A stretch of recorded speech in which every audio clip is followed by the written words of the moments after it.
Hi there, welcome back to another episode of our Socrates Café Podcast. Today's episode is discussing religion, atheism, and epistemology, and trying to understand why people believe and what encourages or what grabs people, I guess, to believe in certain things that they believe in.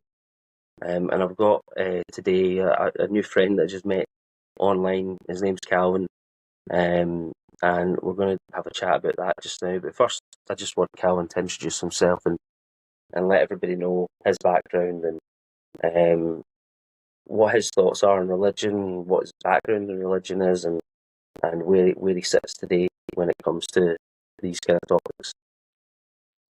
So, Calvin, if you want to just tell everybody who you are and what you're about. So, I grew up in the United States, in a Christian home. I followed it through high school. I had a few opportunities to go play football for a few different colleges. I turned all those down to go to Bible college in Florida. And I spent probably about 6 months there. And for me, I never really left the state of Oregon, just between Washington, California, and Idaho, just border states. And when I got down to Florida, to me it was a total culture shock. just it was like a different country almost. And anyhow, Well, the things. thing is that kind of what's cool about America. Like for somebody who's in Scotland, is like you guys travel within America to different states, and it's almost like leaving one country for another. It's almost I think like you that's should have a pretty cool. passport to go. Like it's that different, you know. The West Coast and the East Coast and towards the South. Yeah, it's just different. Um, uh, so, but Bible school, it didn't really work out. I ended up getting kicked out of Bible school, and I came home and um, from there, uh, I went to church, um, met my wife, and we ended up getting married pretty young. Um, and we started a family. Uh, and I guess we've been married 23 years now. We have 5 children and helped raise Well, our nephew for a total of 6 kids in the house running around. And I don't amazing. know. Fast forward to here, here we are today. Um, So anymore? what changed? Yeah, Because when I put out the request for like initially this recording was going to be having myself and possibly 3 other people, yourselves and 2 others, discussing different points of view, and you'd put your name forward for the atheist point of view. sure. So what changed? Because you quite late on in life were still quite ingrained or quite um, indoctrinated, I guess, still with the Christianity, because you were still studying at Bible school. What was it that changed Sure. for you? That was it something profound, or was it something that happened over a gradual period of time? It was kind of both, to be honest. I I recently, within the last 5 years, probably, really changed my worldview, changed my thoughts about, how I feel about God and religion as a whole. Um, what started that, I guess the epistemology of why I believe what I believe. Um, I lost my dad, and he was I guess if there was a model of a Christian, so to speak, he would be it, you know. And I adored him. Um, he was my best friend. So that kind of got the ball rolling in a way. Um, he left me with, I feel like, out of my siblings, I was the oldest boy. Um, there was four of us. Uh, I felt like, some big shoes to fill in a way. And so I Yeah. dug in, I tried to kind of figure out, okay, God, what's going on? My dad loved you, he loved his family, he was an excellent role model. We had all our children by then, and one of my sons said, Dad, Grandpa's my best friend. And so Mm. when he passed away, it hit hard. It wasn't just me. I mean, we had all my children involved, and we just kind of worked through it. And then it wasn't 2 years later, my mom passed away, and that was another big blow. Um, and I was like, okay, God, what is going on? What's up? My kids adored their grandparents. They were a huge part of my children's lives, and yeah, it hurt me, but it hurt me more to watch my kids go through it because as a parent, you don't want to see your kids hurt, right? Um, Yeah. so it just made me like really dig in, like try to figure out, I guess, the mind of God. And I know, from a religious standpoint, you can't do that, or you're told you can't do that, or you're Yeah. not supposed to do that. And but I just kept going. And then in that journey, um, man, I felt like I was kind of getting through it, like, okay, there's a purpose here, there's a reason why what's going on is going on, Yeah. and we were getting through it as a family, just my wife and my kids and myself. And then um, fast forward another 2 years. Um, a day before my birthday, my oldest sister, I got a phone call from my youngest sister that my oldest sister had passed away. Mm. And that, I don't know, that was a big blow, I felt like we were getting somewhere, and then just another bomb dropped, right? But that one was a little bit different.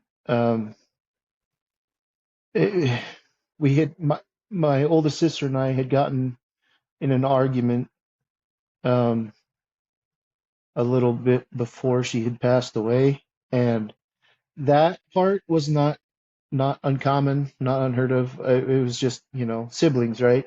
We still loved each other, we still talk, um, but never really got reconciled what started that argument, like got to the bottom of it. And so she had left the house, and um, what was it? A month, not quite a month later, she was gone. And so that one, because it's something you always wonder, what could have been or what should have been, what should I have done? We left things not great, right?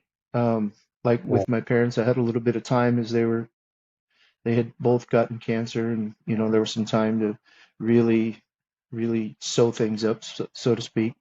But with It my was more sister, that sudden when one you was, were with your sister. yeah, it was just like sudden, totally out of the blue, unexpected. Um, and that, again, that one pushed me, there, just to try to race to reconcile everything, with the way Mhm. that God or the Bible says you're supposed to do it. And the Mhm. more and more I studied and the more I researched, it was like a slow undoing of everything that I thought I knew. There are some things Okay. because when you really focus in, you you start paying attention to what you're reading, and then logic comes in. It's like, does that really make sense? And then you have more Yeah. questions than answers, right? And then as you go along, um, in a way, you're not really supposed to question God, So then you're stuck between that. Do I follow this question and get to the answer no matter what it is, or do I just shut it off? I kept Yeah. going, and then um, again, I just kept going, more research, more deliberating within my own mind. Does this really make sense to me? Not so much what Mhm. everybody else says, not what the crowd's doing to me. Does this make sense? And I came to a point where I couldn't reconcile everything I was trying to process anymore. I just couldn't. And then once I started, I guess, so to speak, going down the rabbit hole, um, things really clicked. They really made sense. And you study like the history of the Bible, you study the history of man, what history can say and prove about the Bible, and how does Mhm. that line up with reality? Things that we know or It's we very think we hard. know. It's a very hard. I mean, it's a book of books. It's more of a catalogue, I guess, of books, and it's a very hard. The Bible, if you take it just as a book, is a very hard book to read because there is there's historical accounts which are meant to be taken as a matter of fact, but yet there's many metaphorical stories that are within the text that have meaning beneath them. But it's but then it's who's to be the judge on which is metaphorical and which is the literal. And Absolutely. I That's guess it's why absolutely right. Christianity, possibly more than most of the Abrahamic religions, has so many different sects or so many different denominations because they all have different ideas on these things. So it is a very hard book to try and make sense of. Um, so I can understand the struggling with that. Right. Um, was there a point? Was there like you mentioned about it being a bit of a grudge on? You went through the different you know episodes in your life with losing your dad and then losing your mum and then of course losing your sister, which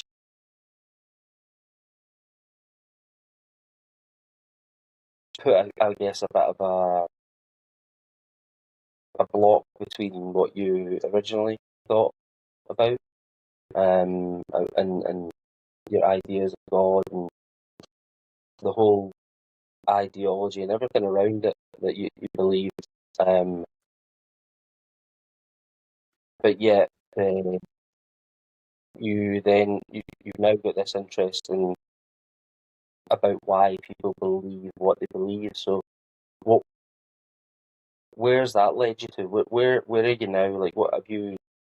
Because we met through a WhatsApp group and it was um I'm a member of several, but I think this one was Christians debate unbelievers, and um, I believe that was a new, what you Yeah, say, Christians Debate the atheist Atheists position. So Facebook we're group. going to have so we're going to have a more broader conversation with more people. You were going to have be on the atheist kind of standing point. So when was it? Was it during the period of all this happening when you stopped believing in God, or was it your sister's passing the final straw? Was that when you kind of gave up on Christianity and more became interested on about why people believe in the certain things that they believe in, or about their faith? And what Okay, was it for you? so I know that's quite a big question to no, unpack, it's but like to uh, um it was what 2019 when early actually no sorry it was 2018. It was December of 2018, so then it had just turned 2019, and from Mhm. then till 20 about the end of 2020, so a good 2 years before I finally admitted, I am just done. I'm walking away from this. I just can't do it anymore. So my sister's death wasn't wasn't the linchpin, that just undid everything, Mhm. because I still kept uh, trying to figure out my faith, right? After that, up to almost 2 years. And then um and then one day, after watching a YouTube video of a guy that I came across, I at that point it just kind of all it fell apart, and I said, okay, I'm done. Uh, so Was it a it specific? was definitely, was there like a one thing? In all honesty, I cannot think of just one um one moment or one thing that undid it for me. It sounds weird, as we try No, it to. was a kind of events as they unfolded, and then there was a moment where you just let go of it uh, all, or you decided Yep, that yep, yes. It it's was not. just a moment of, I can say, I'm done with it. Because as you're coming out of that, there's so many things that go through your head. You don't want to believe um what you're reading, like things that don't make sense. You just push it aside, right? Um, but it was just it was a culmination of everything, and then just one moment, where I just said enough is enough. It was a slow process, right? A lot of believers that have been, I guess, dare I say, indoctrinated from a young age. It's a really slow process. Actually, it's similar to mourning the loss of a loved one. I mean, and I can relate to that, where everything that you've known about somebody, everything that you thought you knew about this God, and all his characteristics and attributes and everything, it was just gone, you know. And I think the biggest thing for most believers is because as a young age, it's so beat into you in a way, is, if I don't believe and God is real, now I face uh, eternal torment in hell, right?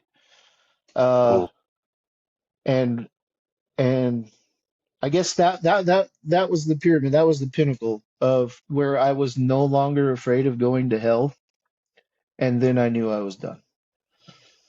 So that in a Do you way, think yeah, that you could funnel it up to that point, but I just wonder because, like, from my understanding of biblical texts, now I'm not in any way a theologian who studied them to. I mean, you probably know the Bible a lot more than myself. For myself, I became an atheist at quite a young age. So it's quite different from your journey. Um, I, so I'm from Scotland, and we traditionally it was a Protestant Church of Scotland upbringing that we had. We didn't go to church often, but I remember going to church when I was young. However, that stopped when I was quite young, and it was in my teenage years when I guess just that kind of rational, logical thinking, something just changed in me, and I was like, that whole God stuff's a load of nonsense, and that was me for all my teenage years, and then most of my 20s, and then I had an experience. Um, I'm not really going to give a name to it because it's for me. The only way to describe it is using a paradoxical word in itself, which is the ineffable, something which you cannot put into words. So, but something happened, and it changed me from being. I was quite the not militant atheist, but if somebody brought up the conversation about God or religion, I was quite happy to go into that conversation with my debate cap on, and have that. But then when this happened, this experience happened, it just made me rethink everything to kind of go, well, hold on, I don't really know anything. Um, all we can do, because you mentioned there about the mind of God, and it's one of these things that I think that in religion, regardless of what religion you're from, but it's one of those things that's we speak about because it's how we conceptualize the world through our own mind. And they talk about God making man in his image. When I think because, you know, we as civilizations have wrote texts about God, it seems more that we have made God in our image because we've written down things, and when you spoke about the mind of God, which you can't really conceptualize, or it's something that's hard to talk about because it really isn't something that you can talk about, but yet it's something that is spoken about. We in the Bible, and the preachers and the priests and the ministers, they'll all speak as if they understand what God meant. But Absolutely. these are stories which have been passed down from oral tradition to then written text. I mean, even in Jewish religion, I believe that there was things written down, but there was some stuff that they kept that was only passed down orally. So these things can change over time. Of course, once they're written down, it becomes set in stone. And you spoke about the historicity of the Bible and how it was put together. And that plays a large part on it too, well, for me, and whether certainly when I'm looking at these texts, and I'm thinking, well, the Bible as we know it today, was the canon of the Bible, which was spread across the world by the Catholic Church. It wasn't decided upon what the canon was until the year The Council of 382. Some Nicaea, argue yeah. a little bit later than yeah. Some argue a little bit later than that, but it was certainly before the year 400 when they decided what books were going to be the canon of the Bible. And there was a lot left out, and there was a lot of things that were possibly put in that they in the future generations of the church might not have liked to have been in there. But it's fascinating just that these books and texts and what we believe and what we, like you mentioned, as children, it's kind of indoctrinated into you. It's very pushed upon you quite a lot. Maybe not in today's modern age, but maybe when we were growing up, it was pushed upon you. And this is something which has been pushed upon people for millennia, really. I mean, Right. centuries. And the people who are pushing it upon you, though, essentially compiled these books together and said, we have the authority to tell you that these are the correct books and these are the words of God. Anything else you read is not, and this is the correct version. And I find it hard for myself to, because I see a lot of good things from Christianity. I really do. When you talk about following the way of Christ and his message on how to be a good person and how to treat others, I mean, you couldn't really argue against it. But the thing is, for me, is it doesn't appear to be about that anymore so much. It's more about people compiled these books together and created a religion about Jesus. They kind of put him on a pedestal, and rather than preaching the religion of Jesus, which would have been his messages and what he said and things to do. And I mean, you've got to give it to the Catholic Church. They made guilt a virtue, which was pretty genius when you're looking at things on a kind of political matter. And if you want to kind of understand your subject, people feel they have to come and confess their sins. You're going to get to know your people, and by putting fear into them, like you said about the eternal torment after you die, then people are going to feel guilty, and they're going to be very open with to avoid that. They're going to be very open with what they've done, and it just gives this other element to the political structure, which of course at the time was the Roman Empire. But for me anyway, when I look back, I see that if you look at empires, whether it's city-states or broader empires or kingdoms, there's always been this link between religion and the kingdom, and where the king gets his power is from the gods or the god. And it's very, still to this day, very in my country like that. I know in America it's very different.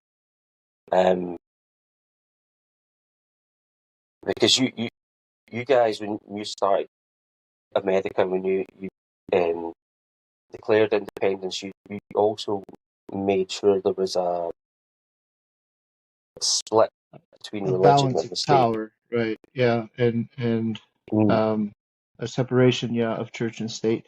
And that's where, oh man, so many people in this country got it so wrong. This country is not was not a Judeo-Christian country. It was not founded on that. I mean, it freedom of religion is also a freedom from religion, right? There's no official state religion of any kind. The It's a really federal good way to government put it does, there, freedom from religion.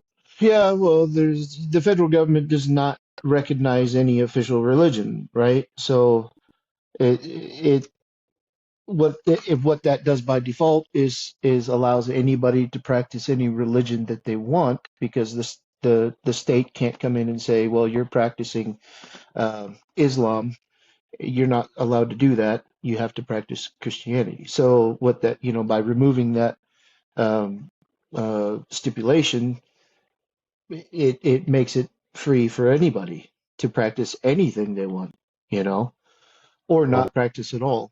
Um, but to touch on, I guess going back, um, what what puzzles me a little bit about Christianity, because that's pretty much what I'm only familiar with. I haven't practiced any other religions. Um, you think about, you talked about kings and submitting to authority and whatnot, and even within religious figures. And if you once you're out of it, you take the blinders off, where you can step back and see that it it's like tribalism, right? Where everybody's in their own little group, and this group is the right group to be in. And that's where Mhm. all these denominations come from, because the Bible is so ambiguous in things and so anonymous in things that you can make any interpretation of it fit anything that you want it to, and Yeah. that bothers me. A God that's so explicit, that's so straight-laced, so definitive, and everybody can have their own interpretation of it. That just doesn't reconcile, at least in my own mind. It's like, you want to see a miracle, a God that wrote a book that's so definitive and so explicit that it cannot be interpreted any other way, right? That would be a miracle. That would be something to be like, oh, maybe there's something to this. And I get to experience all this now that I'm out of it, and you can actually employ some logic to what you're reading and what you're thinking about. And that, like we talked about a little bit earlier, epistemology is like what makes people tick. And Mhm. it's exciting to get to pick somebody's brain and just like, what's in there, what do you think? You get to do all that without the confines and fences and boundaries of your specific religion. It's kind of exciting. You Yeah. just get to think of so many things, and talk to so many different people from so many walks of life without judging them. It's great, actually. Like the Yeah. conversation we're having now. If I was a fundamentalist Christian as of like 5 years ago, well, obviously we wouldn't even be having this conversation. Now I'm talking to somebody halfway around the world, just having a great conversation. It's great. Well, I mean, I guess that even, I mean, I know it was quite like a kind of shotgun podcast, if you will. Like, I put the word out and tried to arrange this very, very short notice. But um, yeah, I mean, I went on to, I don't know what the balance is on the page, but Christians versus debate unbelievers. I was hoping that a few more people who were Christians um, would put their name forward and join. And it wasn't, I don't know, maybe some people, Christians out there feel that it's these kind of conversations are like traps, that where people wanting to discuss these sort of issues or religion or ideologies or that is maybe just a sort of, we're just going to try and ridicule you, which is certainly not how I approach things. And maybe if we do post this online, people will want to engage more potentially. But I do think that there is maybe a bit of reluctancy on that point, because when you believe something, you are pretty set in your ways. You're like, nothing's going to change you from believing that. Yep. It's Right. like if you're uh, I mean, even just take, for example, somebody who's colourblind and they see things in a different way than you see them. And then if you point to something and say, that is this colour, and they go, no, that's that colour. You can't change their way of thinking because they have an experience, and whatever experience it's been that's drawn them to a particular religion, that's personal. It's not something that you can experience. It's not something that they can convey to you through language. It's always something that's going to be that lies, like I said, in that ineffable space, that space that we can't talk about. And for me, it was trying to understand things on the whole logical thought process, which made me an atheist, or what, at the time. For a long time in my life, I believed there's no such thing as God. There's no, everything can be explained. We might not understand everything right now, but science is doing a good job, and we'll get there in the end. But there was a moment. Now, I know you mentioned you've not kind of looked into other. Christianity's only kind of religion that the one you've been brought up with, so it's the one that you know. But something happened to me, and it happened a few times. I couldn't really put my finger on what it was, but I knew it was something that was more than me. And it was after the experiences that I had that I kind of delved down the whole religion and philosophy rabbit hole, just to kind of understand the feelings that I'd had, because they weren't like, there's been many like ideas and concepts that you hear about, and you can think about them and go through them in your mind, and as you mentioned, like you having that internal dialogue, that chatter amongst yourself to try and work things out. But that can only go so far. When you have a feeling of something that you can't explain yourself, like that you really can try as best you can, but every time you try, even if you think you've got close, you still fall short of trying to explain what experience you had. That happened to me, and I didn't know what to call it. And for me, the first rabbit hole I went down was Eastern religions and the philosophies there. And I started to understand what I felt a little bit more with some of the words of people like, I mean, you may have heard like Krishnamurti and Alan Watts, people who spoke to Western audiences about kind of concepts from the East that were quite hard to grasp when you just think about them. And that kind of sat all right with me, but I didn't like throw my hat in the ring and go, oh, that's the one for me. I just enjoyed listening to it and going, well, I'm getting more of a kind of understanding of how I feel. And I think it's the whole idea with this the Bible is that you are put in this kind of position. There was a philosopher, I think it was Alan Watts, that said it. It was like, it's the biggest double bind in the world is when we tell, and you'll know you have 5 yourself and a 6 that you're looking after as well. But it's when you get a child, and you say to them that they're required to do something, but it's only acceptable if you do it voluntarily. So you put the child in this double bind where the only way that they're accepted is to do something that they're essentially, that is required, but it's only acceptable if they do it voluntarily. And that makes no sense to the child. Yeah, well, it raises a question like, again, outside of religion, when you can look and try to process it, what you think to yourself, what is unconditional love, right? It's a love without any sort of condition, no terms, no nothing. It's just straight love, right?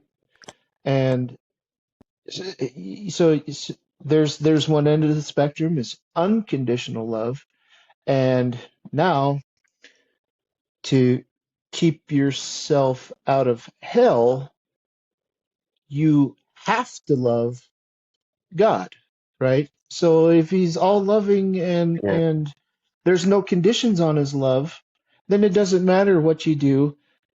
Essentially, hell shouldn't even be a thought, right? It's like you can't have both. Do you love God because you love him, or are you just playing the part so you stay out of being barbecued forever, right? It doesn't make any sense. It's but yeah. again, like I said, these are all the things that come after the fact, when you can actually start asking real questions and kind of following things down to where you feel the answer is sufficient. Well, this is it. I mean, you like you said, is this double bind is you're required to love God only if you do it voluntarily. But what happens if you don't believe? Right. Then did God do something wrong in His grand plan for you, or did you do something wrong? It's a hard conundrum to answer, Uh, and you know, it reminds me of the Pascal's wager when he said about if it's a choice of believing and getting everlasting bliss or everlasting heaven, whatever that may be, or not believing and getting everlasting torment, or well, I'll throw my hat in with the believing, because if it turns out that I'm wrong and when I'm dead, I cease to exist, then at least I've covered myself by throwing my hat in with the believing. And it's a tricky one, especially if it's been part of your life for such a long time. right. I mean, you lost it through your faith through very different circumstances to me, and I mean, I became you lost both your parents, which is awful in itself, but then to lose your sister as well, um, I can totally understand why you would start to question things. For me, it was a little Right. bit There different. was I was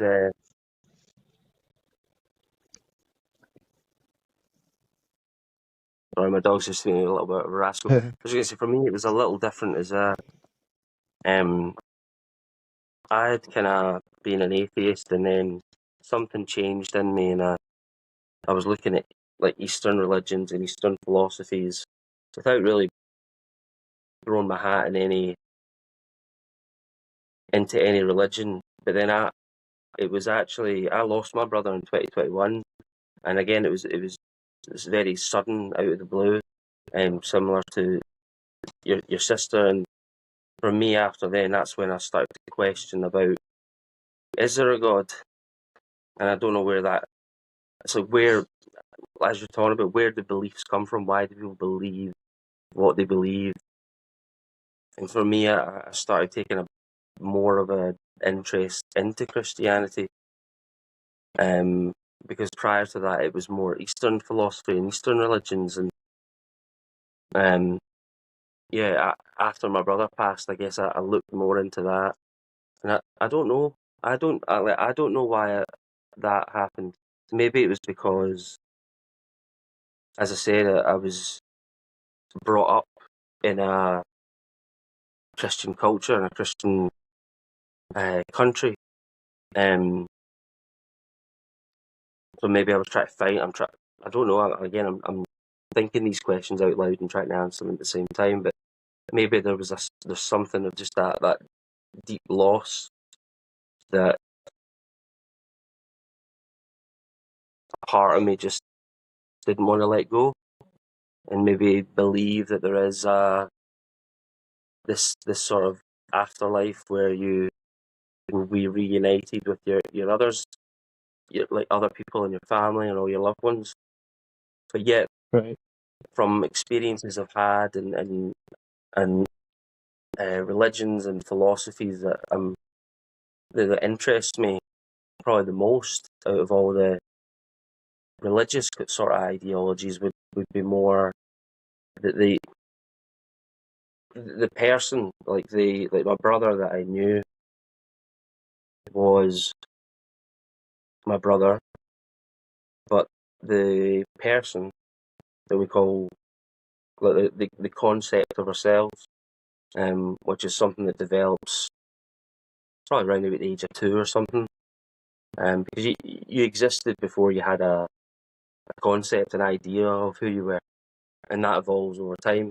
But it's that, I guess, it's that concept of my brother that I'm holding on to, because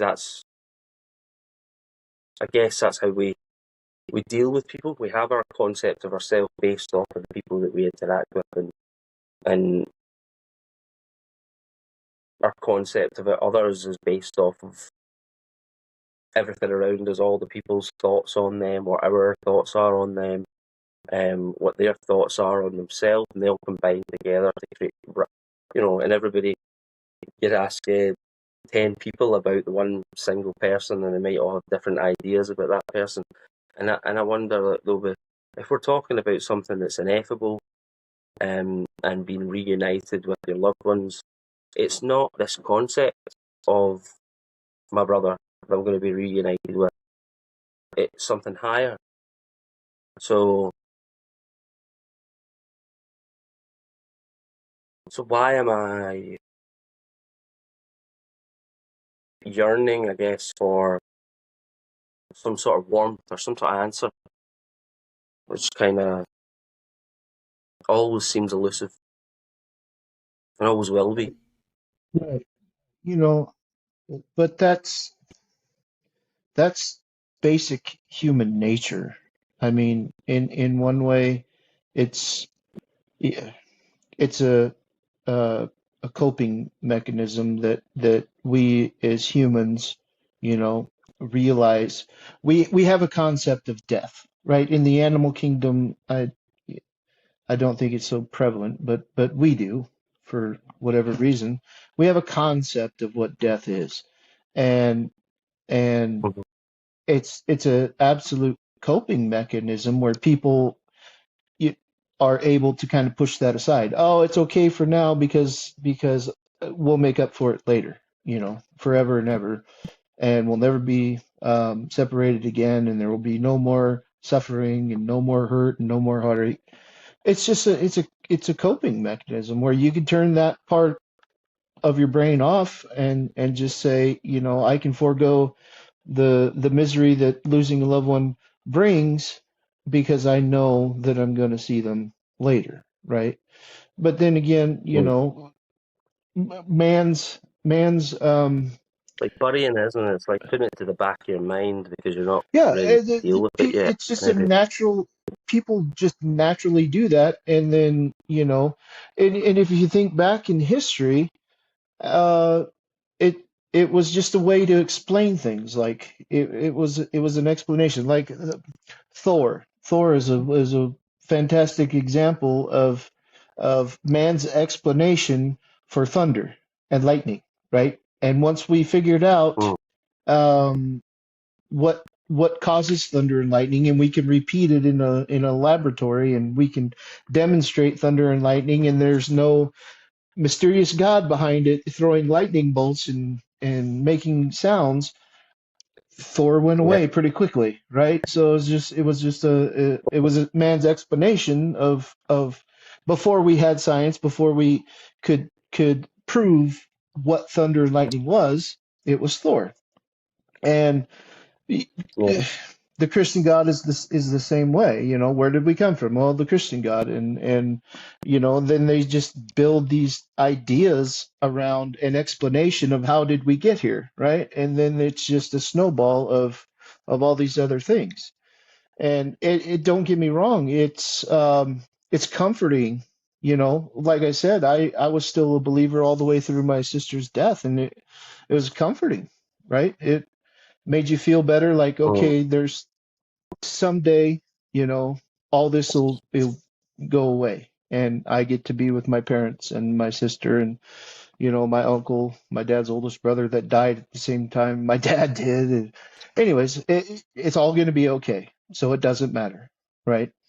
And then you just put it in the back of your mind and don't think about it, you know. But after you get out of it, you start thinking things like, what was life before I existed, right?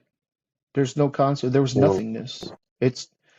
It wasn't that mm, bad because I wasn't aware of what was going on, So if I think about it that way, when I'm dead, I won't know I'm dead, and and I could be okay with that. Just I have the memories of my parents and all the great times, and my sister and my uncle, and I get to keep those forever, right? Or until I'm dead. mm. And to me, that's that's perfectly fine. That's okay because I get to relive all the great things that I got to do with my parents. I got to have that time. There's some people that just didn't even grow up with parents. So I'm Yeah. thankful, but there's also a part of me that's peaceful and okay with uh complete, I guess, unconsciousness, right? Because you don't, when you're unconscious or when you're not here, you don't know anything. Nothing bothers you in a way. It's a Yeah. weird concept to And you're think sleeping. of You're in the dream. complete nothingness, right? But or or no consciousness. Well, why can't that be okay too? Because there's still no suffering, there's no heartache, there's no tears, there's nothing. And why? Who's to say Well, that's it's how. any different after we die than when before we were born, right? Up until that moment, till we were born and we started becoming aware of our surroundings. Who's to say there's Mm, anything else past that? And that, and if you really think about it, well, before you were born, that was a peaceful time, right? yeah, I mean that really aligns with the. Again, I mentioned Alan Watts earlier. He proposed this as that what a lot of people ask the question, what will it be like to be dead? And he proposes, well, what would it be like to fall asleep and never wake up again? Um, and then says, well, that that was the exact same as before you were born.